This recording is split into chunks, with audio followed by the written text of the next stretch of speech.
Protecting the safety and freedoms of a citizenry is the first principle of any government, and from that principle derive all other benefits a society confers.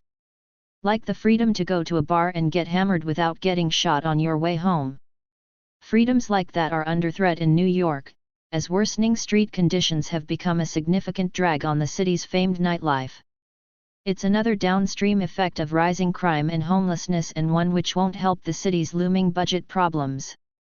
The scenario is not restricted to New York. Nearly all the nation's major municipalities are in the same boat.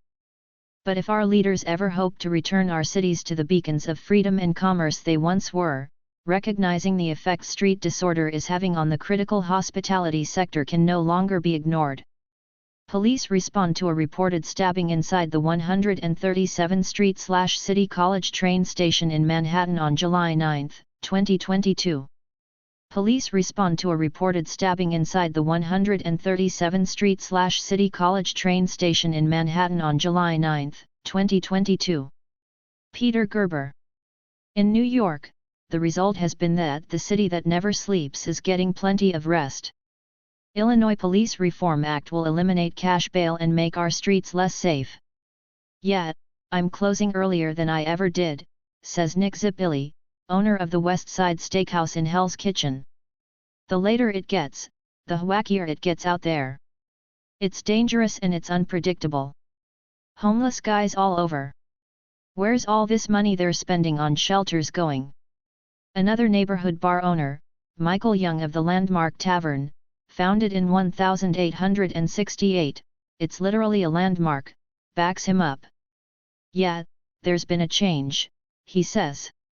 We're closing earlier, because we can't get the staff for 2 shifts. Young acknowledges the effect of deteriorating street conditions. It's not just the homeless. It's homeless who are mentally disturbed. One of my servers used to go home by the Port Authority. She can't go near the place now. NYC subway attack survivor warns underground stations are very dangerous. Video. On the East Side, Adam, manager of the Auction House, a neighborhood institution for 30 years, is seeing much the same. We're not running late anymore, he says. We used to run until 2 a.m. Now we're closing by midnight. People are not going out late. And nobody wants to sit outside. Recent crime numbers support the notion that the city is becoming less hospitable. New York crime, at this writing, is up 33% overall. But significantly, there's been a 36% jump in robberies and a 16% jump in felony assaults. These are crucial metrics, because robberies and assaults are the crimes most likely to occur on the street, in areas where tourists and others are out and about. Add a relentless stream of emotionally disturbed homeless, and it's no wonder the city's going dark early. Mother of NYC murder victim calls on local leaders to prioritize safety. Video. Johnny Barouni's is a well-known veteran of New York's nightlife industry. One of his bars, the Back Room, is an historic speakeasy on the Lower East Side located just a block from the infamous McDonald's hatchet incident. There's definitely a different vibe in town, Barouni's says.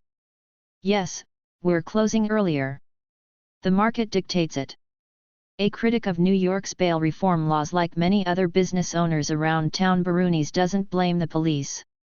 There are no consequences for crime anymore. I'm seeing fewer outer boroughs people. Just turn on the news. Would you take your girlfriend on the subway? Barouni's hits a key point. The subway is crucial to the city's hospitality industry. In addition to carrying customers around town, it's also how most hospitality workers get to and from work. And if there is a common refrain among them, it's that they won't take the subway late night. Because while arrests may be up in the transit system, crime is also up 42%. Guy Benson on how crime has become a major midterm issue. Video. I bought a cheap motorcycle and I commute, rain or shine, says Alejandro, a waiter in Midtown. But it costs me the tolls, parking, wear and tear on the bike. But leaving work at 2 in the morning, you don't know if you're even getting home anymore. His colleague Nicholas agrees. I live only 4 or 5 stops away from work, but I don't care. I take a cab every night. I used to take the train, but I would get hassled all the time. Threatened. It's not worth it. For most hospitality workers, however, a daily cab or Uber ride is beyond their means. It's a perennial problem, growing worse. Restaurant workers are targeted because experienced criminals know they often carry cash. Many are also illegal migrants who may be fearful of going to the police. So these are robberies which may not even show up in the city's crime statistics. In fact, in the same restaurant where Alejandro and Nicholas work, one of the dishwashers was robbed on the subway just the night before. New York City police seeking suspect in stabbing at Yankee Stadium subway station video. Click here to get the opinion newsletter. This fear of the subways puts pressure on owners to close earlier, makes full staffing harder to achieve, and hurts their bottom line, impacting tax revenues New York can ill afford to lose.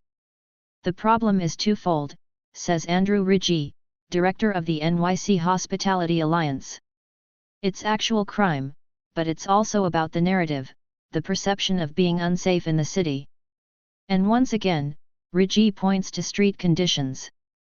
There's a lot of mentally ill, bothering people outdoors and just walking into places. We need better treatment, better street lighting. There's vacant storefronts. Because it's also about what the city looks like. The bottom line, as New York learned the hard way in the 1990s, without safety, they won't come. No one will.